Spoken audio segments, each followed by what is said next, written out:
તો ચાલો આજે એક એવી અદ્ભુત પ્રાચીન કથા વિશે જાણીએ જે આપણને ક્રોધ અને ક્ષમા વિશે ખરેખર ઘણું બધું શીખવી શકે છે. આ વાર્તા છે બે મહાન ઋષિઓની, વશિષ્ઠ અને વિશ્વામિત્ર. પણ જુઓ, કોઈ પણ તીર્થયાત્રા કરીએ એ પહેલાં એક બહુ જ મહત્વનો વિચાર સમજવો જરૂરી છે. એવું કહેવાય છે કે સાચી પવિત્રતા તો મનની છે, ખાલી બહારથી કરેલી ક્રિયાઓની નહીં. અને બસ આ જ વિચાર આપણી આખી વાર્તાનો પાયો છે. ભારતની આ પવિત્ર નદીઓ તમે જુઓ તો ખાલી પાણીના વહેણ નથી, એ તો આપણી શ્રદ્ધાના જીવંત કેન્દ્રો છે. અને આપણી જે વાર્તા છે ને, એ આવી જ એક પવિત્ર નદી ગંગાના કિનારે શરૂ થાય છે. અને જોયું, ફરીથી એ જ વાત પર ભાર મૂકવામાં આવ્યો છે: મન, વાણી અને કર્મની શુદ્ધિ. કારણ કે આ શુદ્ધિ વગર તો ગમે તેટલી મોટી યાત્રા કરો એનો કોઈ અર્થ જ નથી રહેતો. તો આપણી વાર્તાની શરૂઆત થાય છે બે અત્યંત શક્તિશાળી વ્યક્તિત્વો, મહર્ષિ વશિષ્ઠ અને વિશ્વામિત્ર વચ્ચેના એક મોટા ઝઘડાથી. અને અહીં જ તો વાર્તાનો સૌથી ચોંકાવનારો ભાગ આવે છે. વિચારો તો ખરા, બે મહાન જ્ઞાની ઋષિઓ પણ ક્રોધ જેવી એક સામાન્ય ભાવનાના શિકાર બની ગયા. આ જ બતાવે છે કે ક્રોધ કેટલો શક્તિશાળી અને ખરેખર કેટલો વિનાશક હોઈ શકે છે. એમનું વર્ષોનું જ્ઞાન, એમની તપસ્યા કંઈ જેમને ક્રોધના આ વમળમાંથી બચાવી ન શક્યું. એ લોકો એકબીજા પ્રત્યેના ગુસ્સામાં એટલા બધા ડૂબી ગયા કે પોતાનું અસલી સ્વરૂપ જ ભૂલી ગયા. અને એ ક્રોધનું પરિણામ ભયંકર. એકબીજાને શ્રાપ આપી દીધો અને પરિણામે પોતાનું મનુષ્ય શરીર ગુમાવીને પક્ષી બની ગયા. આ એક બહુ મોટું પ્રતીક છે કે કેવી રીતે ગુસ્સો આપણી પાસેથી આપણી માનવતા જ છીનવી લે છે.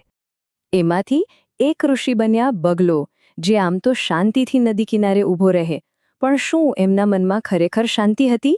ના. અને બીજા ઋષિ બન્યા એક શિકારી પક્ષી. એમના મનમાં પણ બસ બદલાની આગ સળગી રહી હતી. અને આ કોઈ નાની મોટી લડાઈ નહોતી, વર્ષોના વર્ષો સુધી નદીના કિનારે આ બે પક્ષીઓ વચ્ચે ભયંકર યુદ્ધ ચાલતું રહ્યું. એમનો દ્વેષ એટલો ઊંડો હતો કે એમને બીજું કંઈ યાદ જ નહોતું.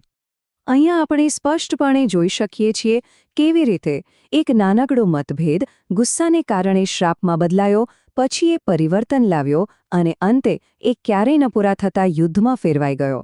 ક્રોધનું આ ચક્ર કેટલું ખતરનાક છે!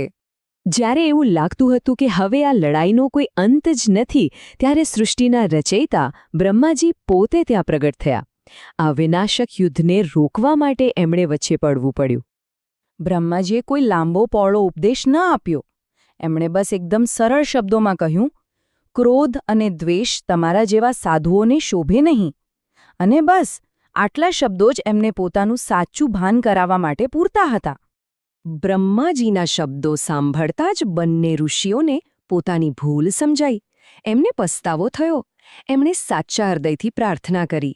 અને સાચી ભક્તિને કારણે જ તેઓ શ્રાપમાંથી મુક્ત થઈ ગયા.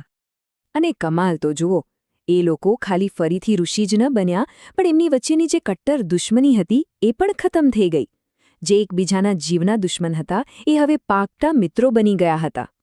આ વાર્તા ખાલી એ બે ઋષિઓ માટે જ નથી. ના, આ આપણા બધા માટે, આખી માનવતા માટે એક બહુ જ મોટો બોધપાઠ લઈને આવે છે. અને એ બોધપાઠ શું છે?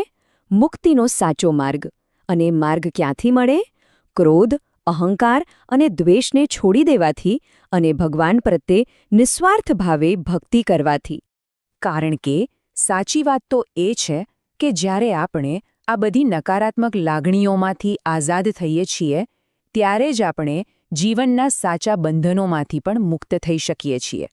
તો અંતે આપણે બધાએ પોતાની જાતને એક સવાલ પૂછવાની જરૂર છે.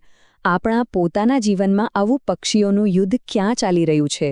કયા એવા સંબંધો છે જેમાં આપણે ખાલી ક્રોધ અને અહંકારને કારણે લડ્યા કરીએ છીએ? આ વાર્તા આપણને એ યુદ્ધ પૂરું કરવાની પ્રેરણા આપે છે.